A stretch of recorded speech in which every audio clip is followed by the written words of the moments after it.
Hey everyone, in this video we're going to complete in this series of videos we're going to complete workbook exercises for chapter 6, and we're going to begin here in this video with AP 1B. So let me get to the right page here, 233.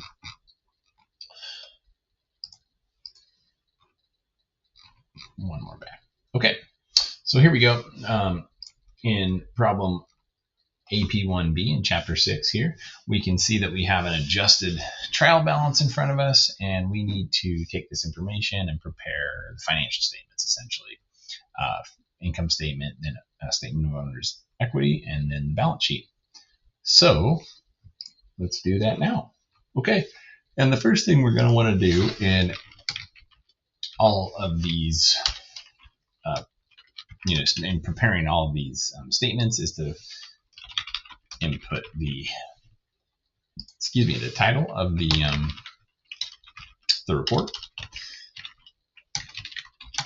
And so in our problem here, we're looking at December 31st, 2018. I'm just going to go through and do the titles first just to get that out of the way. Caprio Services.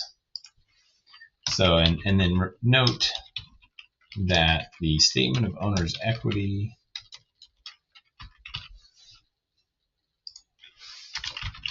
and the income statement here are for the year ended December 31st, 2018.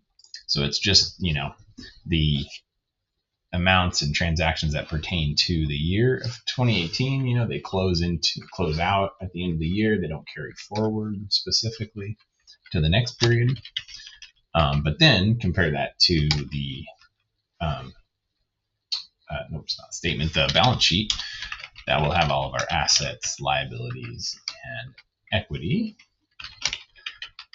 And remember that the equity is where all of the temporary transactions, so things like the revenues and expenses and withdrawals, so all the information that's on these statements above all gets basically aggregated down into the capital or owner's equity balance of in the specific capital account. So, and then gets carried forward to the next year.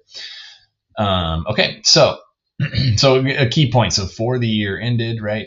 For those, that's what I'm talking about. And then as at this point, that's kind of the differentiator in terms of the terminology there. So let's begin with our income statement, and we've got service revenue, and these will all just be coming directly off of the statement above. So we can see 545,000. Then we've got expenses below that.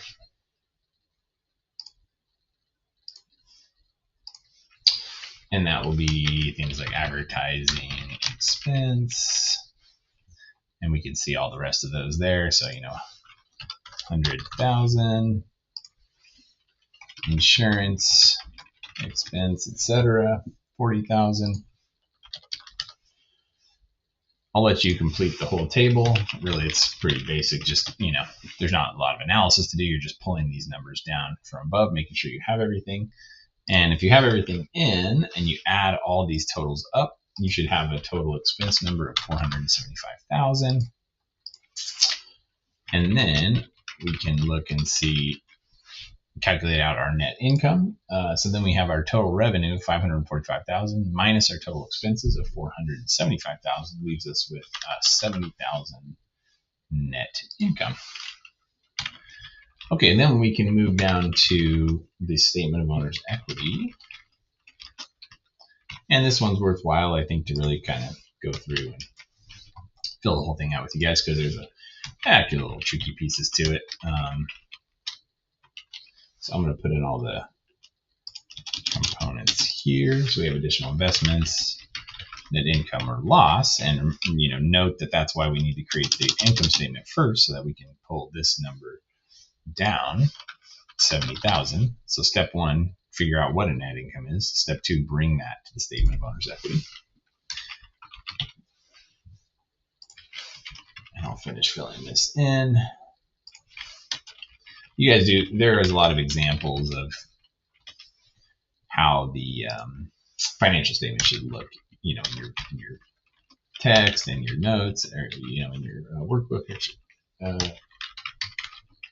or your in-class drills, the PowerPoints, so on and so forth. So, but I think it's worthwhile to kind of give you guys a hand here. Okay, and one key thing, and kind of a reason I wanted to do the statement of owner's equity too, because this is a little tricky thing, or just something not too tricky, but just something to be on the lookout for. So it says here the owner contributed $20,000 to the business, and so we can see capital here of $108,200, but what that includes is that $20,000 investment. So what we need to do to get the actual beginning balance in the capital account in owner's equity is to back out that $20,000. So that brings us to $88,200 instead of $108,200. So we'll put that for our beginning balance there. Then we're going to put that $20,000 that got added in during the year here. So it gets added back, but then we added the net income as well. So 70,000 plus 20,000 gives us 90,000. And then we add capital and our positive amounts here, which brings us to 178,200. We have withdrawals just noted above of 40,000. So then we take the subtotal minus the withdrawals, brings us to 138,200. And that ends up being our capital amount. So that's why we prepared the statement of owner's equity second, because then we come down to the balance sheet and we need to bring that capital balance down to the balance sheet. Okay, and so we've got accounts receivable.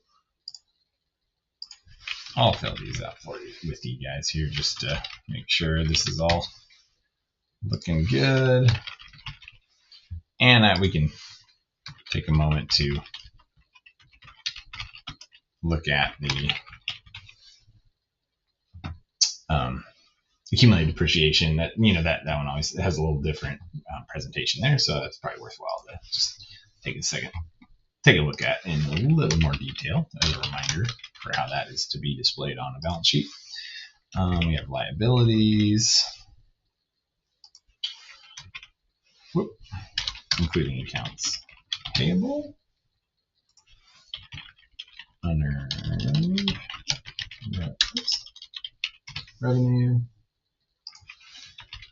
and notes payable, and then total liabilities is the total there, and then we have owner's equity, our capital account, so this is where that amount is going to be brought down, and then we have total liabilities and owner's equity, so we're going to add those together just to make sure that matches to assets and that our accounts are all in the accounting equation and everything is in balance. So I'm just going to indent these accounts here just for proper formatting while you guys are following along. Might as well. Not the biggest deal in the world, but this is proper. You do want your statements to look nice. I mean, the core understanding of the accounting transactions and all that is important, but presentation is also really important as well. Okay, so then we're going through and you're just pulling in all the balances basically. Like I said, for equipment we have 415,000, and then for depreciation we have 145,000. So that's going to bring our total to 270,000. Accounts receivable is 47,800.